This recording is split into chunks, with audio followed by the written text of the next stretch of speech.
Cal Kellogg here. It's time for another video podcast.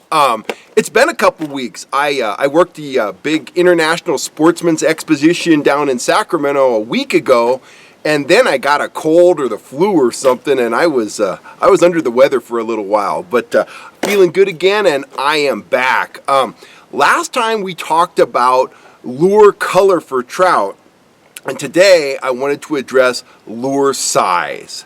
And I'm going to start off with that old saying, we all know it, if you want to catch big fish, you need to run a big bait. And I am a big advocate of that kind of philosophy. I mean, I think it's absolutely true. But having said that, you need to know your lakes. Now, there's some lakes that have really big fish. I'm thinking about Stampede Reservoir, Hellhole Reservoir, Lake Tahoe, and many others where there are double-digit trout. Heck, there might be trout in Tahoe, certainly Mackinac, in excess of 20 pounds, 15-pound browns, really big fish. Now, if I'm looking for big fish in a lake like that that has monsters in it, I'm going to start out fast trolling. I'm going to be aggressive, and I'm probably going to be pulling a big, 6-inch husky jerk from Rapala like this. It's a kokanee-colored lure.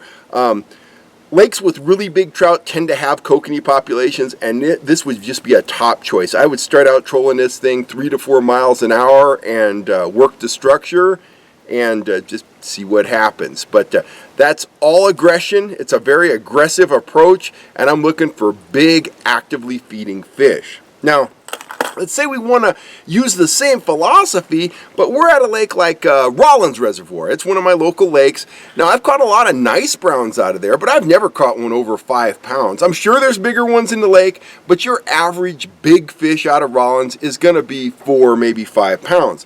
I'm going to use the same fast, aggressive trolling approach. I'm going to use a minnow plug, but in this case, I'm going to use a husky jerk like this that's much smaller than the one that I'd use at a true trophy trout lake. So I guess the big point is, even though you're going to run big lures, tailor the size of the lure to the upper end of the trout that you anticipate being in the water you're fishing. Now, let's talk about lakes that encompass a lot of our trolling. Lakes like Shasta, Folsom, Maloney's, Don Pedro. These lakes have a lot of big rainbow trout in them. They might top out at 5 or 6 pounds. They might even be bigger in some cases. But if you're looking for a big fish at Folsom or Shasta, you're looking for a 4 to 5 to maybe 6 pound rainbow. And these are all bait fish lakes, meaning that the fish there primarily feed on shad or pond smelt or both. Now, I'm going to run big lures, and I'm going to start out fast. And I'm going to use spoons. That's what I like to start with. I like to be aggressive with them. I'm going to troll at about 3 miles an hour. I'm back. It's so warm in the Sierras now. I had a big bee messing with my camera. So anyway, I shooed him away. It's like 55 degrees out here. It should be like 40 degrees right now. There's some snow around me. It's all melting. Anyway, back to the spoons. Let's say we're at Shasta, a bait fish lake where the fish feed on threadfin shad. I don't think the actual spoon that you use matters. I think it's a spoon that you have to be able to troll fast, and it's your confidence spoon. For me, that spoon is the Silver Horde Kingfisher Light. This is a big salmon spoon. It comes with a giant J hook on it, which I've replaced with a treble. Let me show you a close-up of that. I've caught a lot of trout on these lures up to about 6 pounds. And as you can see, that's a big spoon. It's a big, broad spoon. I like this watermelon color, by the way. And if I'm going a little bit deeper, I love to run this big white glow model. So I'll start out with those big spoons. I'll troll them fast, typically without dodgers.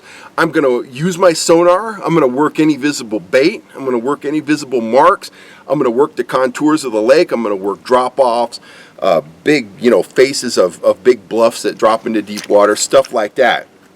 But I'm going to be aggressive. I'm going to keep those lures moving at about 3 miles an hour, and I'm going to give those bigger rainbows a chance to feed. Now, if they show me that they're not interested in that, they're not that aggressive, I'm going to start downsizing while maintaining my speed. I'm going to break out the Speedy Shiner. You can see that's significantly smaller, but it's a bait I can still run at the same speed.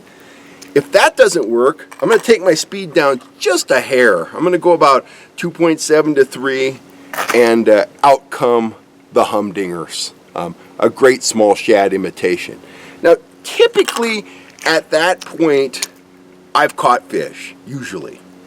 And I keep going back to my fly fishing background, and I'm going to do that right now. The times that I really downsize to really small lures like this tiny Dick Knight spoon, like that. Very effective lure, by the way. Or a small, this is from Vance's Tackle, a little teeny tiny, I can barely even show it to you, my fingers are so big, a teeny tiny sockeye slammer. Now, I break those lures out when my big stuff, my fast stuff has failed. The trout have lockjaw. They typically either have lockjaw because of a weather change, or the water's cold, the fish are inactive, or they're spooky. Now, and this is where we get back to fly fishing.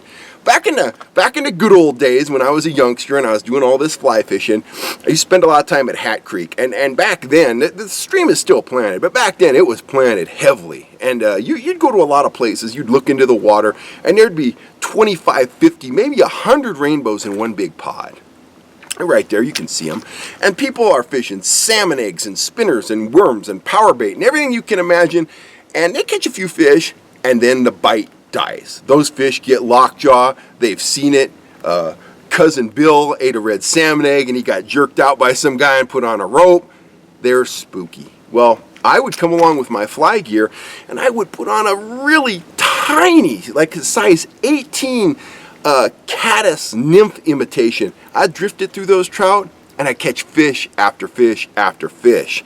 They were spooky, they'd been beat up, but they would still go for that little tiny offering. And I think the philosophy is the same when you're trolling. When the going gets tough and I've exhausted all my other options, I bust out these little tiny spoons, slow my speed down to just over 1 mile an hour, and see if I can draw strikes from those fish that are either spooked or feeling really lethargic and not really in a feeding mode. Other lures I might use in that situation are small flatfish, because they create a lot of vibration, but I control at really small speeds. So, big picture, if you want to get the most out of your trout trolling adventures, start out with big lures. Start out with a lure as big as you think you can use and still catch fish. Bust out those lures, go fast. Then start to downsize while maintaining your speed, and only if all those options have failed you should you slow down below 2 miles an hour and break out the really tiny stuff. And at that point, you might pick up a few fish, you might salvage the day, you might get skunked. But I'm never starting out the day with my tiniest Dick Knight saying, oh boy, I want to catch a small trout. No. I'm busting out the Kingfisher Light. I'm going fast, I'm covering ground, I'm being aggressive, and I'm hoping for something that's going to pull that scale down. Anyhow, we'll be back real soon with another podcast. I hope this gives you something to think about the next time you go out trout fishing. Please subscribe to my channel, and I'll catch you next time. This is Kel Kellogg signing off.